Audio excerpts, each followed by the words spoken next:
Kyle William Johnson of Jamestown, North Dakota, has now been charged with 7 felony counts related to a wild police chase that ended here in Bismarck near the Elks Lodge Saturday afternoon, after court documents say Johnson fired 2 shots while being pursued. And when he exited his vehicle here in Bismarck, law enforcement opened fire after he left his vehicle with a gun. Court documents say he threw it and got back in the car.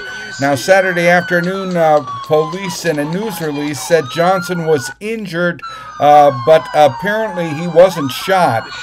No mention of that in court documents. Now, according to the criminal complaint, here's what happened. I won't be using the names of specific officers. That will either be changed to agent or officer. Quote, on Saturday at approximately 3 p.m., officers were advised that Johnson would be traveling from Bismarck to Jamestown later that evening. Officers were also advised that Johnson had felony warrants and was considered armed and dangerous. At approximately 6:30 p.m., an officer was stationary on I-94 when he observed the suspect vehicle with no plates, temporary registration sticker in the back left window, and cosmetic damage to the driver's side of the vehicle traveling eastbound on I-94. A deputy located the vehicle at a gas station in Bismarck and positively identified Johnson as the driver. As the vehicle passed by the agent on I-94, that agent also identified Johnson as the driver. The agent attempted to catch up with the vehicle, but observed it to be approximately 1 mile in front and pulling away, reaching speeds of 120 miles an hour. Agent activated emergency lights and siren to initiate a traffic stop. Johnson continued eastbound at a high rate of speed, indicating he was fleeing from the agent. The vehicle took exit 170, turned south on 158th Street toward Minokan. The agent then observed Johnson turn eastbound on Highway 10 from 158th Street, rapidly accelerate away from that location. The agent pursued the vehicle until he lost sight. The agent got onto the east side of McKinsey and saw no other vehicles in front of him. The agent turned around and advised other units that the vehicle might be hiding in the Menards plant or on a gravel road. While attempting to get units in place, a deputy located Johnson traveling westbound on I-94. They observed Johnson take exit 160 and turn north on 158th Street and fled north at a high rate of speed. An officer pursued Johnson north on 158th Street from I-94 to 71st Avenue, where Johnson then turned west. During this portion of the pursuit, Johnson reached speeds between 60 to 80 miles an hour on a gravel road.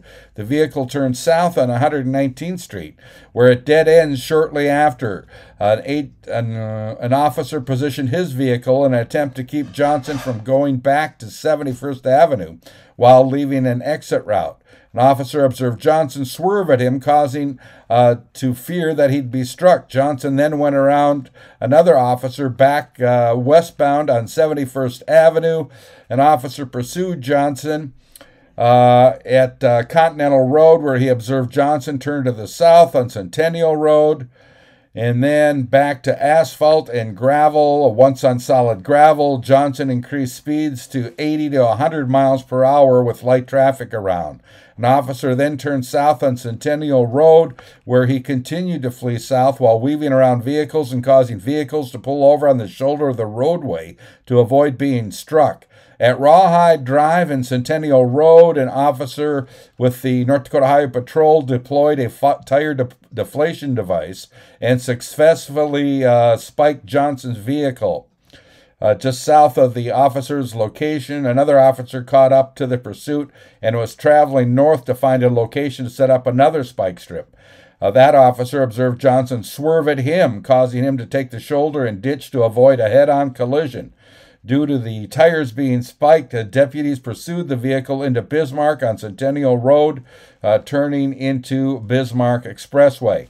Just south of the intersection of Miriam Avenue and Bismarck Expressway, an officer called over the radio that he heard two pops consistent with gunshots coming from the suspect vehicle.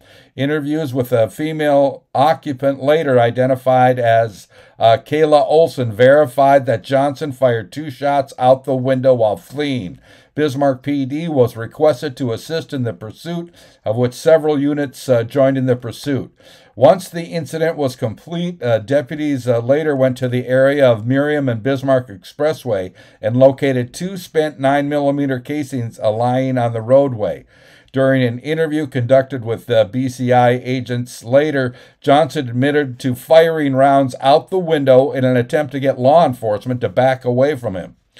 Then, while fleeing, Johnson's vehicle was losing tire material and was driving on the rim, causing thick white smoke to be billowing from the vehicle.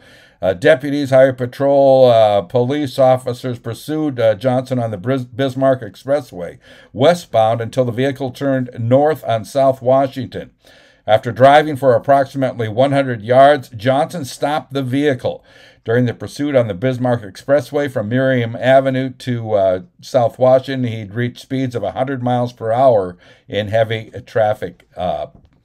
Johnson also disregarded several stop signs with heavy traffic in the area at a high rate of speed, went around vehicles, causing them to quickly and abruptly change lanes to avoid a crash, and also struck a guardrail to avoid colliding with a semi-truck. At the intersection of South 3rd Street and Bismarck Expressway, Johnson struck another vehicle at the intersection, causing minor cosmetic damage. The driver called in to report that crash. Now, here, where Johnson stepped out of the vehicle, stood next to the vehicle, looking back at the pursuing law enforcement units, and began to raise a handgun. Then the statement is detracted. Whoever opened fire on Johnson, Johnson dove back into the vehicle, tossing the gun forward. Johnson was then given several loud verbal commands, of which he complied with. Officers now approached Johnson lying on his stomach and placed him in handcuffs and was taken into custody. Now, breaking away from the complaint here a bit earlier, as I said, police had put out a news release that Johnson was injured. Nothing to that effect in this criminal complaint. Back to the criminal complaint. Based on this his earlier case, Johnson is prohibited from being in possession of a firearm. Photographs were taken of the firearm, a Glock Model 45 9mm handgun, as it was seen on the ground in front of the suspect vehicle once Johnson was taken into custody, and was also photographed while in BCI's evidence inventory. An agent observed the serial number on the bottom of the dust cover to be defaced and scratched off as to render the firearm untraceable. BCI agents processed the scene during their investigation. Agents located a black backpack in the back seat of the vehicle. Inside, agents located 3 baggies of meth weighing approximately 4 grams and smaller baggies weighing approximately 0.5 grams, which is consistent with distribution methods used by drug dealers. Also in the backpack were several pieces of drug paraphernalia, to include 9 syringes, burnt tin foil, a metal spoon with residue, cotton balls, and a metal smoking devices with meth residue. All of these paraphernalia items are commonly used to ingest narcotics, to include meth. After the scene was processed, officers impounded the vehicle and conducted an inventory search. During the inventory search, another baggie weighing approximately 4 grams of meth was located. During an interview with Johnson conducted by BCI special agents, Johnson stated, "He always carries a gun when I make runs." When asked why he carried a gun under his leg, Johnson stated, "It's easier to grab if anything goes down, 'cause I'm a drug dealer." Now, as we said, Johnson has been charged with 7 felonies, including possession with intent to deliver meth, reckless endangerment, extreme indifference, a reckless endangerment, dangerous weapon, fleeing a peace officer, fleeing a felony, terrorizing with a dangerous weapon, unlawful possession of a firearm by a felon, unlawful possession of drug paraphernalia. I'm Neil Carlson reporting for iNewZ.TV.